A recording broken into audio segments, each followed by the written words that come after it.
Since the first days of the Ukraine invasion, one weapon has quietly revolutionized modern combat, not with fanfare, but with terrifying efficiency. First-person view drones, originally designed for racing enthusiasts, have become the precision artillery of poor armies. These $500 machines now accomplish what once required million-dollar missiles. But behind their technical ingenuity lies a darker truth: they've made war more intimate, more relentless, and more inhumane than ever before.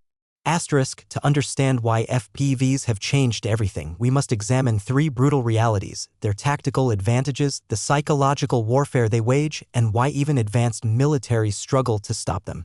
Section 1. Tactical superiority. Why drones dominate. The math is unforgiving. A traditional artillery shell costs $3,000, an FPV drone carrying gas head charge $600. But the real advantage isn't just cost, it's persistence.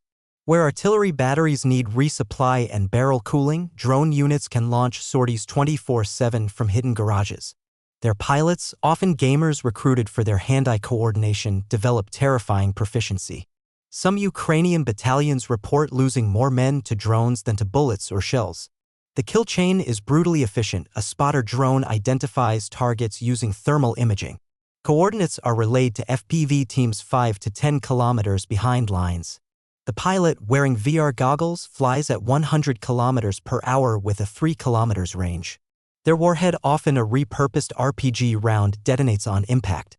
Entire attacks unfold in under 90 seconds, faster than most evacuation procedures.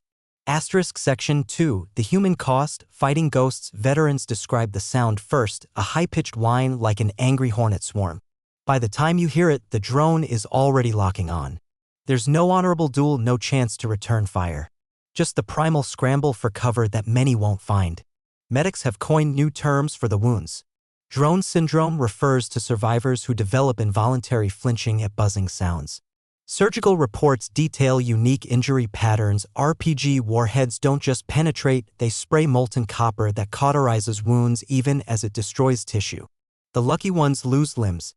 The unlucky ones, well, that's why many units now carry extra tourniquets in their helmets. But perhaps the cruelest twist is the aftermath. Unlike mines or shells, drones often record their kills. Families later discover their loved ones' final moments circulating on Telegram channels, sometimes set to music, sometimes with mocking captions. The dehumanization is algorithmic, endless. Section 3. The arms race. Jammers versus AI. Defenses struggle to keep pace.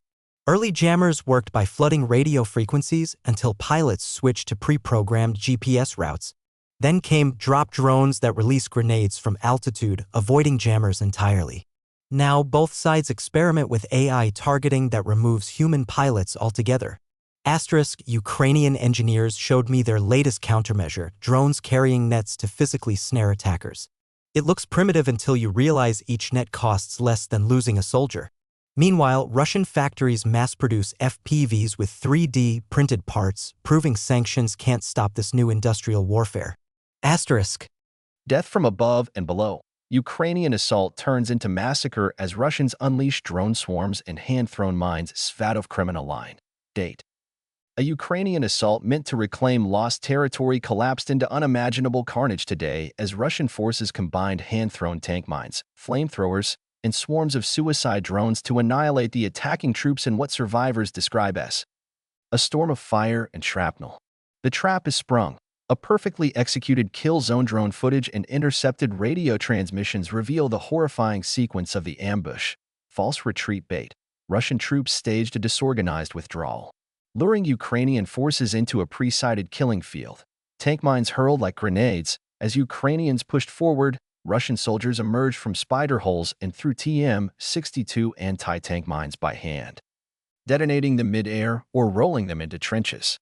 The blast ripped men apart at waist level, leaving the ground littered with legless, screaming survivors. FPV drone swarms in the trenches, pre-positioned kamikaze drones, hidden in bunkers, zipped through the trenches at knee height, detonating among clustered soldiers. Some drones deliberately targeted medics, while others hovered just out of reach, waiting for rescuers before striking. Thermobaric cleansing. RPA Schmel flamethrowers ignited entire sections of the trench, roasting men alive as they tried to crawl away. Drone's eye view of hell. Thermal footage from Russian drones shows a Ukrainian soldier trying to drag a wounded comrade, only for a mine to be thrown directly at them. Both vanish in a cloud of pink mist. A squad taking cover in a crater, unaware. A drone is watching from above. Seconds later, another mine arcs into the pit, turning it into a charnel house. A Russian soldier laughing as he chucks a mine like a football, blowing a Ukrainian in half mid-sprint. We walked into a meat grinder. Survivors accounts. A bloodied platoon sergeant, pulled from the battlefield with shrapnel embedded in his face, gasped. They were waiting. They fucking knew. The mines came first, then the drones. The flamethrowers. God, the screaming. Another soldier, part of a failed rescue attempt, described, "We found a trench full of burning men. Some were still alive, but their skin was coming off in sheets. The Russians left drones watching. They hit us when we tried to pull them out."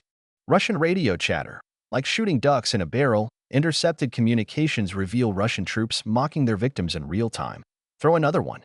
I want to see if he flies. Drone 3, finish that crawling one. Left leg only. Burn them all. No prisoners today. Aftermath, a field of the dead. Entire assault company wiped out.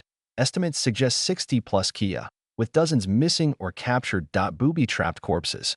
Russian troops rigged dead Ukrainians with grenades, turning recovery into a death sentence. Morale in freefall. Nearby units now refuse to advance without heavy drone jamming support. What went wrong? Faulty recon. Drones missed hidden Russian reinforcements. No drone countermeasures. Attack when in blind, allowing the ambush to unfold. No escape route. Once the mines and drones hit, retreat was impossible. A final transmission. The last words from the assault commander. They're throwing fucking mines. Drones everywhere. We can't. Gunfire. Then explosion.